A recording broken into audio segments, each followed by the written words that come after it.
Hi everybody and welcome to Creativity Reframed. Joining me today, we have an incredible global leader from Merlin Entertainments. Thank you for joining me today, Fiona Eastwood, the COO of Merlin Entertainments. So we'll jump straight in, as is our way with this. So Fiona, from your point of view, during obviously everything that's happened over the last 18 months to 2 years, how have you been able to make sense of that both on a business and personal level?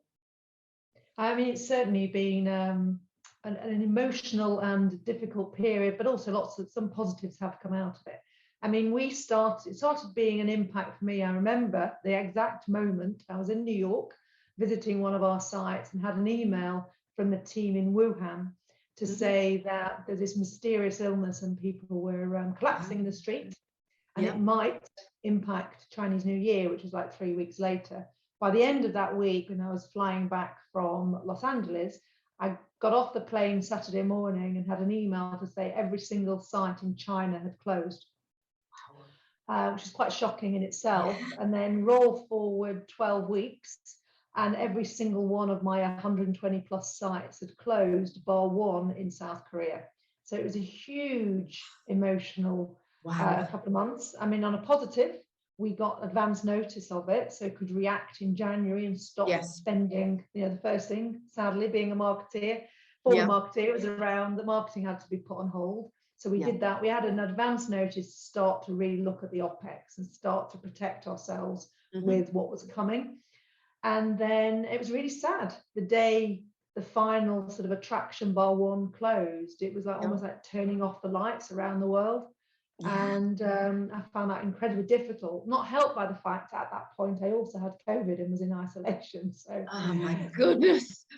So it felt really tough, but immediately once back up and running the following week, to bring the team together to then say, right, how do we react to this? This is not only a burning platform, it's a huge emergency to start to look at our business. How do we come out of it stronger? What can we do to act rather than just watch our business fall apart, really? And so we immediately got to, let's think the unthinkable, let's do stuff we've always said we wanted to do, and now we're closed, have an opportunity to really bottom up and transform the business. And that's what we then did for the 3 months we were closed, whilst also preparing to reopen and have all the safety measures in place, look after our teams and be prepared for reopening. Wow. Okay. I mean, there's just so much kind of texture to what you're talking about there, Fiona. I'm furiously scribbling, you know, just some really powerful pieces of thinking there around using the opportunity and harnessing it to think the unthinkable and completely reimagine the business. So building on that, then that kind of flows perfectly into my next question, which is, so flowing out of that then, in terms of creativity and problem solving, can you give us any kind of examples of some of the things that you and your team have done to reimagine the business? Yeah, I mean, it was very much, rather than top down, I gave some sort of top down principles, which were, we have to make savings. What are the things that we've been talking about that we can actually do within the next 3 months? So they went away armed with some parameters, so the divisional directors for each of the regions, and then worked with their team to come back with plans. So they then presented back what they were going to do. And it was great to see some real creativity coming back, which we could then say, oh, that's some amazing ideas to steal that the other divisions can pick up and deliver on. So very quickly it became apparent we could go cashless during this crisis, which drove savings, also improved the customer journey, and improved it ultimately for guests and staff, because when we reopened, it had to be as safe as possible. So we went cashless very quickly. We took one model for our staffing structure, which we then implemented across all regions, across the 120 plus sites. And so that came from both a top down, we've got to do stuff, here are some of the ideas, and then bottom up, that came from each of them. And then we could share those innovations across all of the markets as well. So it was really powerful, actually. Yeah, it's just such a lovely way to do it, isn't it? Of almost like, as you say, you've kind of set the framework at the top, but actually And because I guess everyone's so globally dispersed, it actually becomes an even more democratic way to kind of cascade all of that innovation and get all of that thinking to come back in.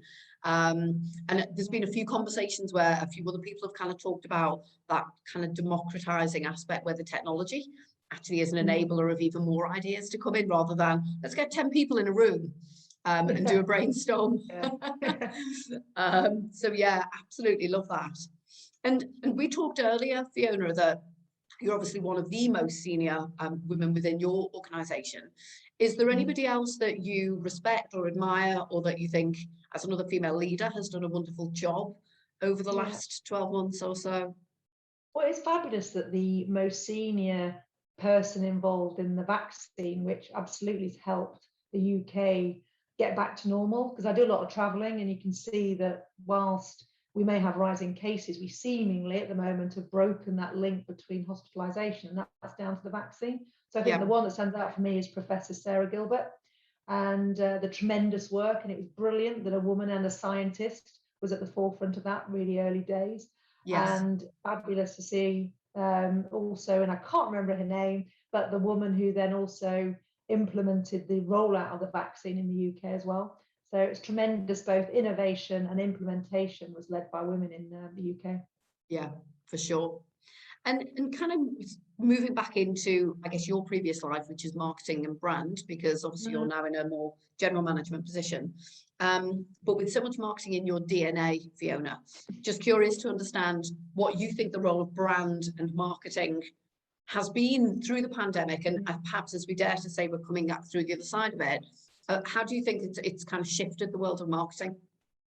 Yeah, I mean, I was really delighted, again, this creativity when we closed, and it was Asia that were first closed. The team in Australia, we sort of gave out I said, right, I'll take you out for dinner, drinks when this is all over, for the team that comes up with the best idea. And the idea they came up with was, we're closed, but let's not stop connecting with our guests.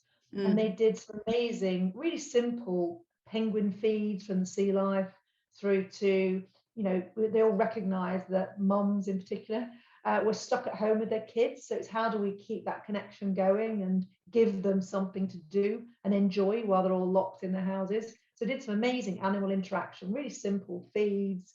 I remember getting something that made me well up, actually. It was from a little old lady who said she was stuck at home, didn't see people, and she, you know, what was keeping her going was watching these animals in the sea life in Sydney. And it was like, wow, you know, that for me is where we're making a difference, that we're still able to give people moments of joy despite the fact they're shut in their houses. You know, and that was absolutely led by the marketeers taking a platform such as digital and still connecting with our guests despite the fact our doors were closed. You know, and I saw some of the comments on social media where mums were saying, we're going to come back when you open to say thank you. So, you know, that's the stuff for me that made it for me.